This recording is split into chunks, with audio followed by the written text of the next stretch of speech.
Imaginez que vous êtes à bord d'un galion de plus de 1000 tonnes, chargé d'or, d'équipage et de provisions, naviguant en haute mer. Le vent souffle avec force, les voiles sont déployées et soudain, le capitaine donne l'ordre d'arrêter le navire.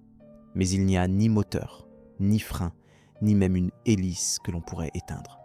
Il n'y a qu'une chaîne, un épais câble de chanvre ou de fer et une énorme pièce de fer forgé, l'ancre. Comment est-il possible que quelque chose d'aussi simple puisse arrêter un tel monstre flottant en plein air des colonisations? Aujourd'hui, vous découvrirez un art oublié, l'ancrage des bêtes des mers. Au XVe siècle, le mouillage était une opération critique et risquée. Contrairement aux systèmes hydrauliques et électroniques modernes, tout dépendait de l'expérience des marins et de mécanismes purement manuels. Les ancres de l'époque coloniale étaient d'énormes structures de fer avec un jas transversal, une barre fixe faite de bois dur ou, dans les versions plus avancées, de métal, qui aidait les pattes ou les bras à se planter correctement dans le fond marin. Leur forme rappelait une croix avec 2 crochets courbés, conçus pour tourner en touchant le fond et s'accrocher à la terre. Mais il y avait un détail vital que peu de gens considèrent. Le fond marin était tout. Pour que le mouillage soit efficace, le fond de la mer devait être idéal. Les marins savaient que mouiller sur la roche était inutile. L'ancre rebondissait simplement et le navire dérivait avec le vent. La vase molle ou le sable humide étaient les favoris, car ils permettaient aux bras de l'ancre de s'enfouir fermement. Même sans connaître la science moderne, les navigateurs développèrent une connaissance empirique impressionnante. Ils utilisaient des sondes de plomb avec de la graisse à l'extrémité pour extraire des échantillons du fond et décider si c'était un bon endroit pour jeter l'ancre. Dans de nombreux cas, si le terrain était inapproprié, ils préféraient rester à la dérive, plutôt que de risquer un mauvais mouillage. Un mauvais mouillage pouvait être catastrophique. Si la marée changeait ou si le vent se levait brusquement, une ancre mal fixée se décrochait et le navire commençait à dériver sans contrôle. Au milieu d'une tempête ou près de récifs, cela signifiait l'échouage ou la mort. C'est pourquoi l'acte de mouiller était traité avec solennité et précision.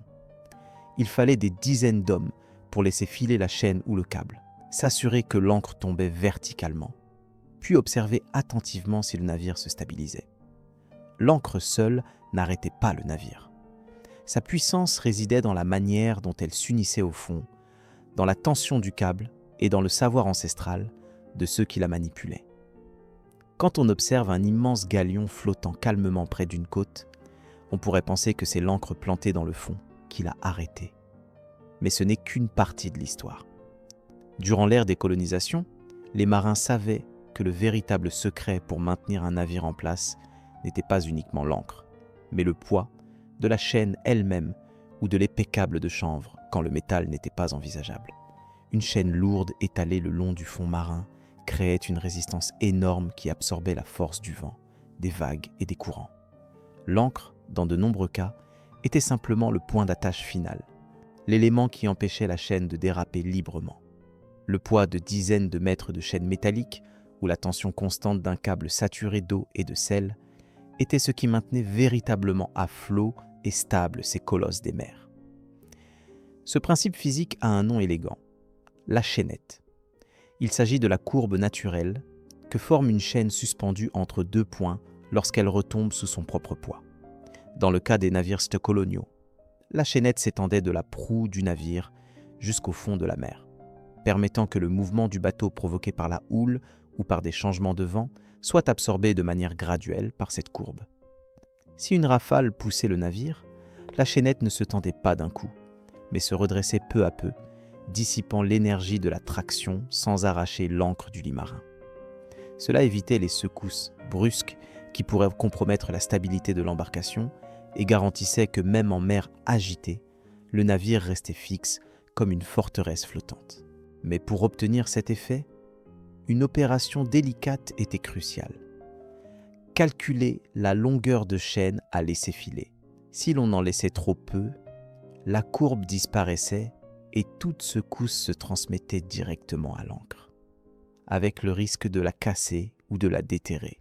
En revanche, si l'on laissait filer trop de chaîne, le navire pouvait tourner sur lui-même ou s'emmêler, en particulier dans les ports étroits ou les mouillages partagés avec d'autres navires.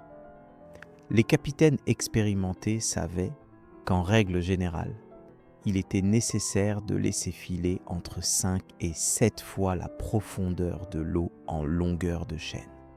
C'est-à-dire que s'il mouillait dans des eaux de 10 mètres de profondeur, il libérerait entre 50 et 70 mètres de chaîne. Cette proportion n'était pas un caprice, mais le résultat de siècles d'essais et d'erreurs, de naufrages évités de justesse et de batailles gagnées grâce à une ancre bien assurée. Le moment du mouillage était une symphonie de voix, de force brute et de précision. Les marins, suant sous le soleil ou fouettés par la pluie, tournaient le cabestan à la main, laissant filer la lourde chaîne ou le câble, tandis que le navire avançait lentement contre le vent. On entendait des cris de commandement depuis le gaillard d'avant, des calculs de profondeur, des observations du fond et une coordination qui devait être parfaite. Si quelque chose échouait, si la chaîne s'emmêlait, si elle tombait trop vite, si le fond était traître, tout le navire était à la merci de la mer. Dans ces situations, il n'y avait pas de marge d'erreur. Un bon mouillage faisait la différence entre dormir tranquillement cette nuit-là ou être emporté sans but vers les rochers. Si ce voyage à travers les secrets de la mer vous plaît, soutenez-nous avec un like et abonnez-vous à la chaîne pour renforcer ce contenu et nous motiver à produire plus de vidéos comme celle-ci. Maintenant, poursuivons avec la vidéo. Une fois que le navire avait été mouillé avec succès, cela ne signifiait pas que le travail était terminé. En fait, jeter l'ancre était beaucoup plus facile que de la récupérer. En l'absence de moteur ou de systèmes hydrauliques, les marins utilisaient le cabestan, une sorte de treuil horizontal en bois renforcé pour remonter la chaîne ou le câble à la force des bras. Mais il ne suffisait pas d'enrouler la corde. Le navire devait avancer lentement vers le point exact où l'ancre avait été jetée. C'était la seule façon de la lever sans endommager le fond, sans rompre le câble et sans mettre en danger la stabilité du navire. Dans de nombreux cas, il était nécessaire d'utiliser les canaux auxiliaires ou les voiles avec une extrême précision, en coordonnant le vent, le courant et la force humaine. À mesure que le navire s'approchait de sa propre ancre, l'angle de traction devenait plus vertical, ce qui permettait à l'ancre de sortir du lit marin avec un effort minimal, comme un levier qui se libère. Cependant, cela ne se passait pas toujours bien. L'une des erreurs les plus redoutées était ce qu'on appelait le dérapage, lorsque l'ancre ne se fixait pas correctement au fond et commençait à chasser sans que l'équipage ne s'en aperçoive immédiatement. Un navire pouvait être apparemment mouillé, mais en réalité dériver lentement. Une situation mortelle s'il y avait des récifs, des bancs de sable ou un littoral proche.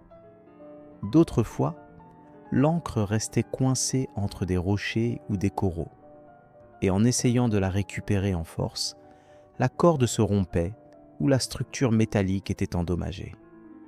Chaque ancre était un investissement précieux, forgé à la main par des forgerons spécialisés, et en perdre une signifiait des semaines sans possibilité de mouillage sûr. C'est pourquoi de nombreux équipages en emportaient plus d'une à bord, bien que chacune occupât un espace considérable et ajoutât du poids à la coque déjà surchargée du navire. Avec le temps, quelques techniques ingénieuses commencèrent à émerger. Par exemple, on utilisait des bouées, au rein, pour marquer le point exact où l'ancre était tombée, facilitant ainsi sa récupération. On développa également des crocs spéciaux qui permettaient de la soulever sous un autre angle si elle restait coincée. Il existait même des signaux visuels et des codes de cloche à bord qui indiquaient l'état du mouillage pour que tout l'équipage sache quand il était solide, quand on le récupérait et quand il y avait danger. Ces solutions ne sont pas nées de manuels ou d'universités. Elles sont nées de siècles d'expérience, de générations entières de marins affrontant le même ennemi invisible, le fond de la mer. Chaque manœuvre de mouillage était un mélange de tradition orale, de science empirique et de survie pure. Aujourd'hui, lorsque nous voyons des navires ancrés dans une baie ou sur une vieille peinture de l'ère des colonisations, nous nous concentrons généralement sur les voiles, les canons ou le drapeau, mais nous pensons rarement à l'ancre. Cette pièce silencieuse, cachée sous l'eau, fut pendant des siècles la seule garantie de repos pour un équipage épuisé, et bien souvent, la dernière ligne de défense contre la destruction. Sa forme a à peine changé en plus de 500 ans, car sa fonction reste vitale. Alors, la prochaine fois que vous penserez à la manière dont une bête flottante de 1000 tonnes s'arrêtait en plein XVe siècle, souvenez-vous de ceci. Ce n'était ni la force brute, ni la magie, ni une technologie avancée. C'était le pouvoir invisible d'une chaîne bien tendue et d'une ancre plantée exactement là où il le fallait. Si vous êtes arrivé jusqu'ici, dites-nous dans les commentaires quelle partie vous a le plus surpris. N'oubliez pas de laisser votre like et de vous abonner pour continuer à explorer ensemble les mystères du passé. Votre soutien fait avancer ce voyage